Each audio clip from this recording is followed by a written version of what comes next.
Hello, guys. Welcome to the Unfiltered Opinions, an initiative by Unacademy.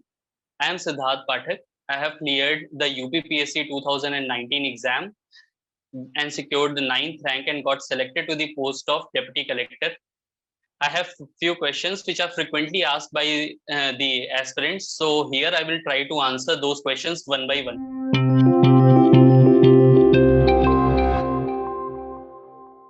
So some of the questions are, first one is, what are the main posts under the UPPSC exam? So the UPPSC is an examination by UP government, and there are many posts which will be related to the state public services.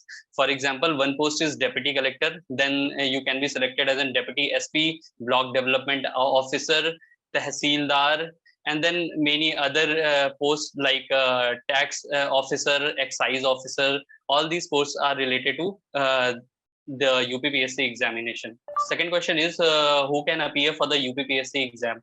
So any individual who have graduated from any recognized university in India can appear for the UPPSC examination and secure a good rank and get selected to any state public services.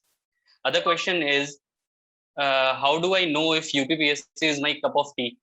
So I would say that this examination is designed in such a way that any individual having any background can prepare for this exam and got selected to any post from this exam. The only thing which is required is a dedication, hard work, perseverance, and honesty in your preparation.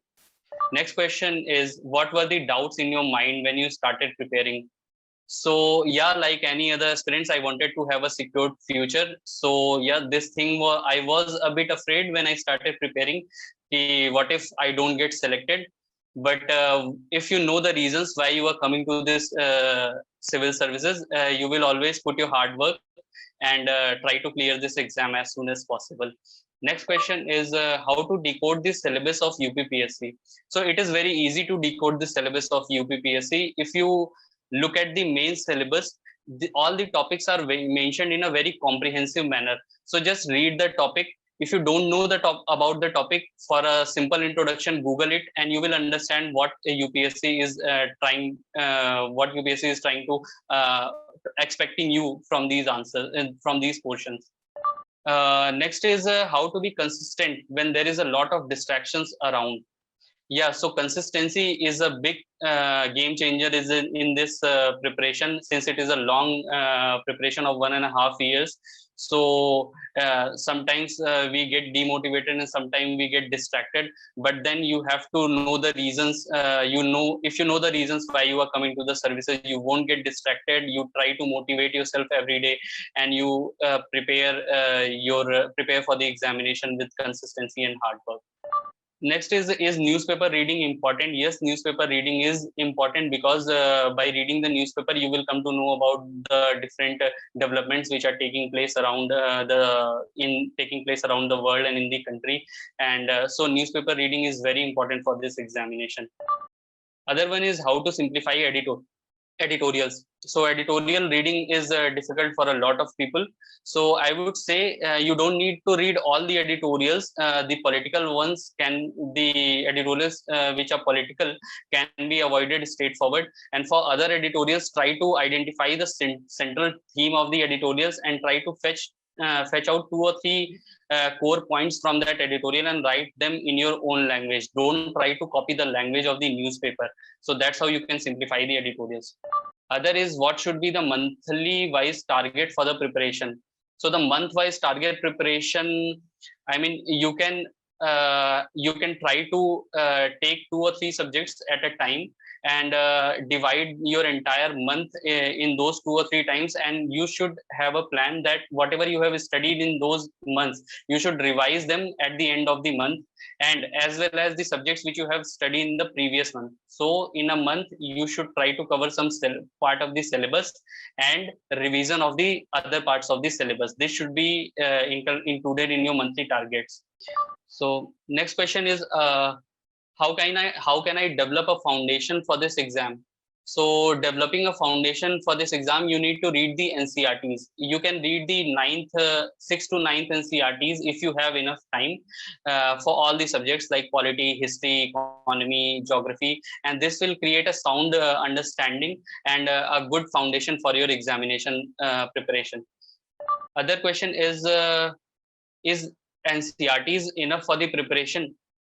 Yes, for some subjects NCERTs are enough for the preparation, but for other subjects you need to read some reference books also. For example, for geography, 9 to 10, 12th NCERT are more than sufficient. And for history also, you can read the old NCERTs for ancient history and medieval history. So, and yes, NCERTs are important for building a strong foundation. Next is what was your revision strategy? My revision strategy was so one thing you should keep in mind is keep your resources limited. If you have too many resources, then you won't be revised. You won't be able to revise those resources. So keep your resources limited. Read the same resource multiple times rather than reading multiple resources.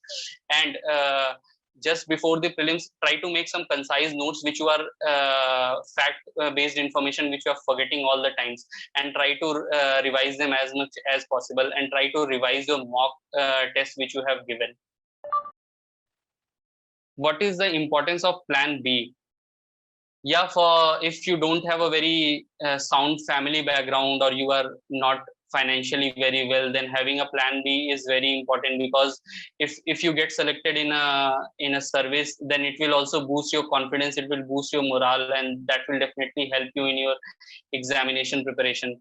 But yeah, I would suggest ki at least for 1 or 2 years give dedicated effort for UPPSC or UPSC, whatever exam you are preparing. And if you are not able to clear them in 1 or 2 attempts, then try to look for plan B.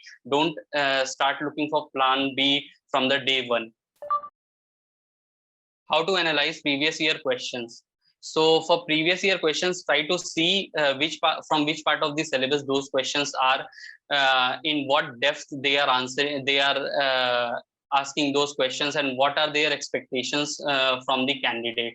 So that's how you can analyze the previous year questions.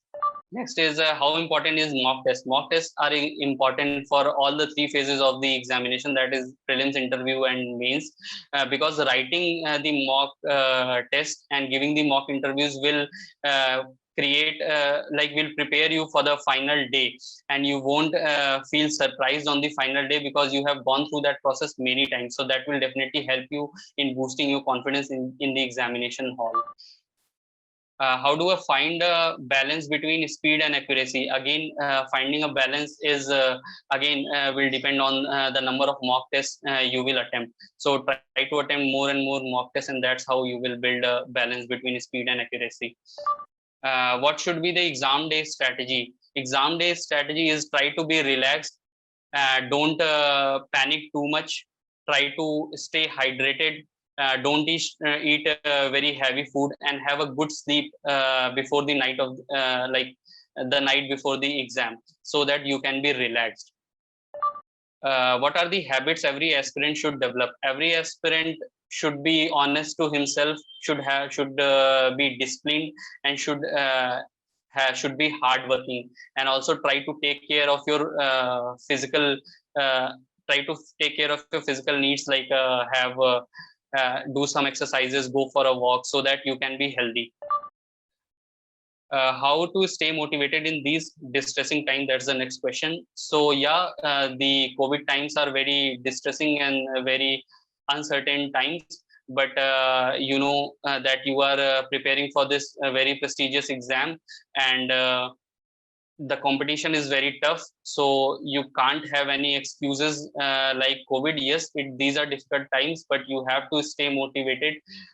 Do not force yourself too much. Try to cover some smaller topics or easier ones, or give mock tests, so that you can be focused on your preparation, and slowly gradually enhance your study time, and get back to your preparation mode. So these were all the questions. If you have any other questions, you can mention them in the comment box. And if you like this video, do subscribe to this channel and hit a like button. Thank you so much.